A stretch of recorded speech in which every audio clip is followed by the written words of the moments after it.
Good morning, traders. This is Perry Wilkie with StartupTrading.com. It is 5 minutes till 9, 4 minutes till 9 a.m. Eastern Time on Wednesday, November 26th. Obviously, it's the last full trading day of the week. Today is a full trading day, just so you know. The futures will open up tonight. Stock market obviously will be closed. It'll be that, I believe it's about a 1 p.m. Eastern Time, noon Central shutdown tomorrow. You can check your local listings if you plan on trading it. I do not. And then Friday, it's going to be the same thing. Thursday night futures will open up, but it will be a shortened session. I believe the stock market's going to close at 1 p.m. Eastern Time, noon Central.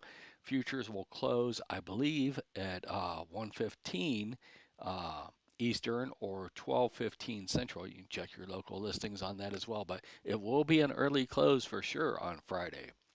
Uh, Looking before we get into TA, let's just do a cursory look at, if there's anything on deck today for news, right? We had uh, a little bit unemployment claims, durable goods this morning. Really didn't do anything to tape. We're going to have Chicago PMI at 9:45, crude oil inventories at 10:30 as normal.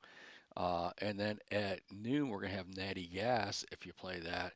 Lagarde's going to be on the tape also at noon, just due to speak at, Transatlantic Award Ceremony in Frankfurt. So, I mean, what could she really be saying at an award ceremony that's going to move the market? I would think nothing. And then the Beige Book at 2 o'clock. The Beige Book used to actually be able to move the market. I haven't seen it move the market in forever. And that's it for the news for the day. Um, Nothing doing tomorrow, obviously. And then Friday, I see, nada for the U.S. markets as well. So as we get into the tape, right, we had a little nice distribution in the overnight going into yesterday's session. But if you look at where the blue is, that was the overnight, right? Just, lots of action, for both sides. And, once again, you can tell by these high volume nodes and these low volume nodes and how spiky the action is. Lots of poor structure to go around once again. And if you look at the Fibs from yesterday, right, we had the flash down, up, and then it just basically bid into the rest of the day. And again, if you look at the VIX, which is this purple line on this lower left chart, just for the range for the day, it was hugging pretty much the bottom as it was just sold, right? You had that little spike in the morning, and then it was just sold because uh, you know the market's not going to be open much this week. What's there to fear, to be honest with you? And then it's just a pattern that repeats every year. Uh, and then you can see here on the VIX, right down to this 1926 yesterday. You can also see that futures went up to 610 basically on the Qs. It went up to 610, which means it went up to around 25,125 ish or so uh, for the cash market. But 610 on the Qs was the top in the market for the Nasdaq, right? And then if we look around, we can see that basically you got down to the expected bottom end of the range for the SPX yesterday, and then just floated back up. We hung around the top end of the expected range for much after that on the impulse move, and then broke out later in the session as the Qs were hitting this 610. So let's get into it. There's really no untested points of control anywhere near us except for the one that traded yesterday at 67.8175. You can just think of it as 67.82. So, which is, not too far off from the overnight low at this point, which is 78 quarter. So basically, and you can see we've been talking about this high volume node, right, with this double distribution in it. That's where we are right now. So there's really not a lot of, time or volume or nodes, from where we are now up to 66, 48, let's call it. You could think of it as 50. So another 50 points with really not a lot of overhead supply at this point in time. And then, overnight, just been, you had to bid up, come back down into the halfway back long, didn't complete, come back down to the 61.8, really didn't. And these are just session fibs, right? Nothing serious, just what I call my keep me out of trouble fibs. So we are at kind of like yesterday, we're right at the top of this downtrend channel that you could draw.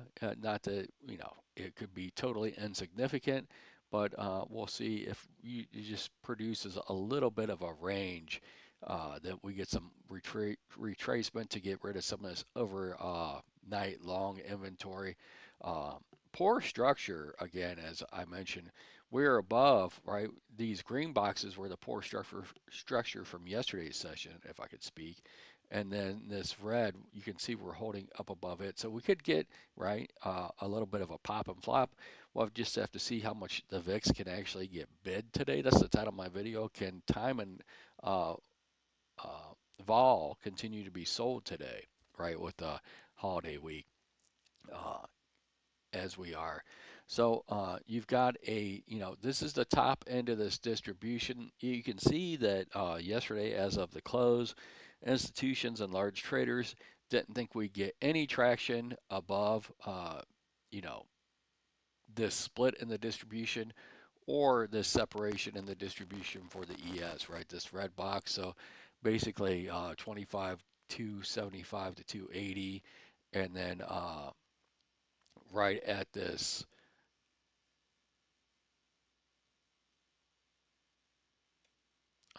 68.21 half, right there. But you can see that overnight got up to 68.11 basically, rejected from that poor structure and come down. So we'll see how much if we can get back into value. There is one, if you're going to get an aggressive bid, it's going to come. You've got value area, the low side of value area high for the ES, and also this top really thin poor structure right around 67.75, which is just a little bit under the overnight low, just a little bit below the unchanged mark, right? We're up 18 points, so that'd be about, you know, 20, 25 point pullback from where we are right now. That would be pretty typical. And then we'll see if, those traders push it back up. I don't know if you'll get all the way into this poor structure at that point, but I would assume that there's gonna be some buyers down here just because of how this ES is. And if there isn't, you should float down to where these two poor structure boxes are. And you can see that they also believe that you're going to stay basically inside of this auction, which is from this lower box from yesterday, right?